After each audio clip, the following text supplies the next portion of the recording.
টক ঝাল মিষ্টি কাঁচা আমের জেলি কে কে পছন্দ করেন? চ্যানেলটি সাবস্ক্রাইব করে ভিডিওটি দেখতে থাকুন। আসসালামু আলাইকুম, ফারহাস গ্যালারিতে স্বাগতম সবাইকে।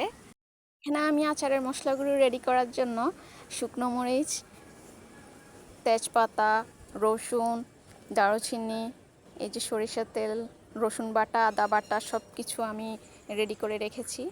কাঁচা আমগুলো আমি কেটে ধুয়ে একটু হলুদ মাখিয়ে রোদে দিয়ে পানিটা আমি শুকিয়ে নিয়েছি। এরপর কড়াইতে আমি সরিষার তেল দিয়ে দিয়েছি পরিমাণ মতো এবং কাঁচা আমগুলো দিয়ে দিয়েছি। এই পর্যায়ে আমি আদা বাটা, রসুন বাটা, তেজপাতা এবং দারুচিনি দিয়ে দিলাম। আস্ত রসুনের কোয়া আচারের স্বাদ দ্বিগুণ বাড়িয়ে তোলে। পরিমাণ মতো লবণ, হলুদ গুঁড়ো এবং মরিচের গুঁড়ো দিয়ে দিলাম।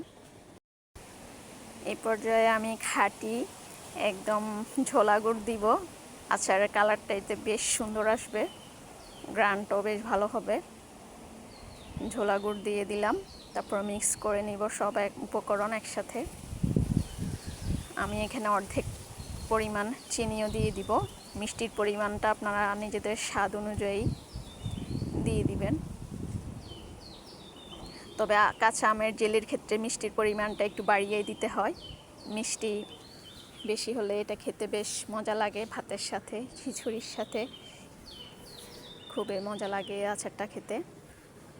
আমি আরও কিছু চিনি দিয়ে দিলাম। সব উপকরণ আমি একসাথে নেড়ে ছেড়ে মিশিয়ে নিব ভালো করে।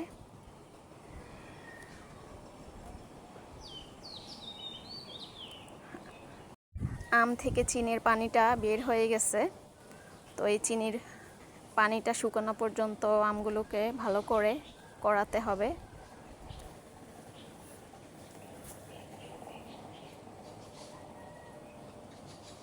যত ভালোভাবে করানো হবে ততই আচারটা বেশ ভালো হবে। দেখুন কালারটা চেঞ্জ হয়ে এসেছে, মানে চিনির পানিটা বেশ শুকিয়ে গেছে। এই পর্যায়ে আমি মশলাগুলো দিয়ে দিলাম, 5 ফোড়ন গুঁড়ো এবং শুকনো লঙ্কা গুঁড়ো।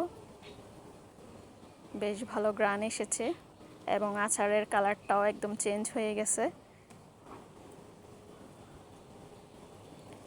শুকনো লঙ্কা গুঁড়ো দিলে স্বাদটা বেশ ভালো আসে, এটা দেওয়ার চেষ্টা করবেন আপনারা। এই পর্যায়ে আমার আচারটা একদম হয়ে গেছে।